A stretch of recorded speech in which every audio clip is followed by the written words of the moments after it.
आज mutual fund हर जगह सुनाई देता है। टीवी खोलो ऐड दिखती है म्यूचुअल फंड सही है। यूट्यूब खोलो बताया जाता है म्यूचुअल फंड है करोड़पति बनने का फॉर्मूला। बैंक वाले भी कॉल करके बोलते हैं सर आपके लिए एक बेस्ट प्लान है। पर मैं आपसे एक सिंपल सवाल पूछना चाहता हूँ, क्या आपको सच में पता है आपका पैसा म्यूचुअल फंड में जा कहाँ रहा है? सच ये है इंडिया में 8 करोड़ से ज्यादा SIP अकाउंट्स एक्टिव है, लेकिन फिर भी मेजोरिटी लोगों को ये नहीं पता उनका पैसा इक्विटी में जा रहा है या डेब्ट में। यह फंड ऊपर कैसे जाता है और नीचे क्यों गिरता है, आज इस वीडियो में मैं म्यूचुअल फंड बिल्कुल जीरो से समझाऊंगा। पहला स्टेप है इन्वेस्टमेंट की फाउंडेशन। म्यूचुअल फंड समझने से पहले एक बहुत बेसिक चीज समझनी होगी। पैसा सिर्फ 3 जगह लग सकता है और पहला है इक्विटी फंड। अब इक्विटी क्या होता है? इक्विटी का मतलब होता है कंपनी का हिस्सा खरीदना। जब आप किसी कंपनी का शेयर खरीदते हो तो आप उस कंपनी के ऑनर बन जाते हो, छोटे लेवल पे पर ऑनर ही होते हो। अगर कंपनी ग्रो करती है, उसका प्रॉफिट बढ़ता है तो शेयर का प्राइस भी बढ़ता है और जब प्राइस बढ़ता है तो इन्वेस्टर कमाता है। पर एक बात याद रखना, इक्विटी शॉर्ट टर्म में ऊपर भी जा सकती है और नीचे भी गिर सकती है। इसलिए इक्विटी में सिर्फ वही पैसा डालो जिसकी जरूरत आपको 5-6 साल तक नहीं पड़ने वाली, क्योंकि इक्विटी फास्ट पैसा बनाने का टूल नहीं, लॉन्ग टर्म वेल्थ बनाने का टूल है। दूसरा है डेब्ट फंड। डेब्ट क्या होता है? डेब्ट का मतलब होता है लोन देना। जब आप डेब्ट इंस्ट्रूमेंट में इन्वेस्ट करते हो तो आप कंपनी या गवर्नमेंट को पैसा उधार देते हो। गवर्नमेंट बोलती है मैं आपसे पैसे लेती हूँ और आपको फिक्स्ड इंटरेस्ट दूंगी। यहाँ रिटर्न कम होता है पर रिस्क भी कम होता है। डेब्ट फंड का यूज होता है इमरजेंसी के लिए, शॉर्ट टर्म गोल्स के लिए और पैसा सेफ रखने के लिए। और तीसरा है हाइब्रिड फंड। हाइब्रिड फंड का मतलब है इक्विटी और डेब्ट का मिक्स। मतलब थोड़ा पैसा रिस्क लेगा, थोड़ा पैसा सेफ रहेगा। और ये उन लोगों के लिए होता है जो बिगनर है, जो पूरा रिस्क नहीं लेना चाहते और जो थोड़ा स्टेबल ग्रोथ चाहते हैं। अब म्यूचुअल फंड को एग्जाम्पल से समझते हैं। सोचो एक जगह पर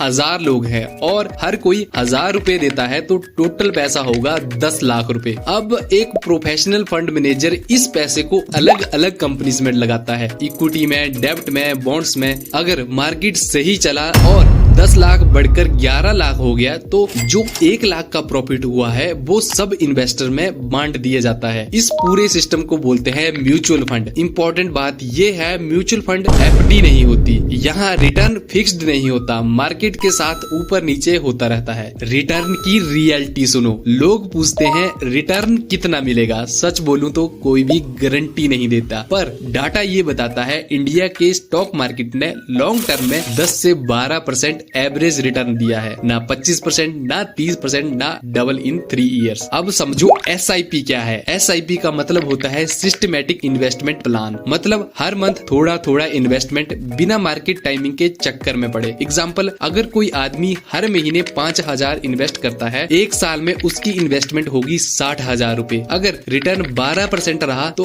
वैल्यू बन जाती है अप्रोक्स 63,000। ये कोई चमत्कार नहीं है, पर असली खेल टाइम का है। SIP plus time is equal to magic. वही 5000 SIP अगर 10 साल तक चलती है तो टोटल इन्वेस्टमेंट वैल्यू होगी 6 लाख रुपए और फाइनल वैल्यू बनेगी 11 से 12 लाख रुपए। यहाँ पैसा ज्यादा नहीं बढ़ा, टाइम ज्यादा काम कर गया। इसको बोलते हैं कंपाउंडिंग। अब एक और स्मार्ट चीज सुनो। अगर आप सैलरी बढ़ने पर SIP थोड़ा थोड़ा बढ़ाते हो, इसको बोलते हैं SIP स्टेप अप। सेम 5000 की SIP अगर हर साल 10% से बढ़ाई जाए तो 10 साल में इन्वेस्ट वैल्यू 9.5 लाख होगी और फाइनल वैल्यू होगी 17 से 18 लाख रुपए। बस एक हैबिट चेंज हुई और रिजल्ट डबल हो गया। नेक्स्ट है NAV।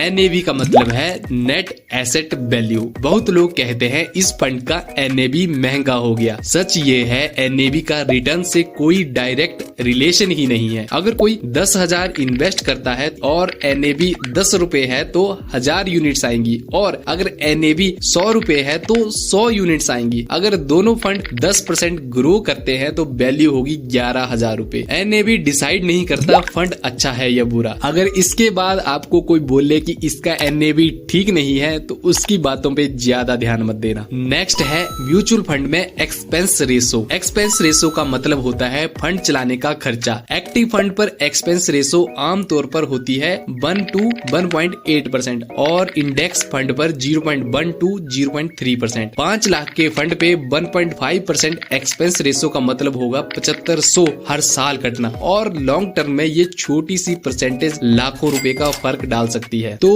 जब भी फंड खरीदो एक्सपेंस रेशो जरूर से चेक करें। नेक्स्ट है tax in mutual fund. Equity में 1 साल के बाद अगर फंड बेचा तो 1 लाख के प्रॉफिट पर टैक्स फ्री है और उसके बाद 10% टैक्स लगता है, और अगर 1 साल से पहले ही बेच दिया तो 15% टैक्स लगेगा। 2026 खत्म होने से पहले हमें पूरे करने हैं 30,000 सब्सक्राइबर, तो जल्दी से चैनल सब्सक्राइब कर दो और वीडियो को लाइक भी करो। अब मेरी बात को ध्यान से सुनना, म्यूचुअल फंड आपको रातों रात अमीर नहीं बनाता, पर डिसिप्लिन, टाइम और पेशेंस के साथ इन्वेस्टमेंट करोगे तो आपकी वेल्थ जरूर से बढ़ेगी। म्यूचुअल फंड मिडिल क्लास का सबसे स्ट्रॉन्ग वेपन है।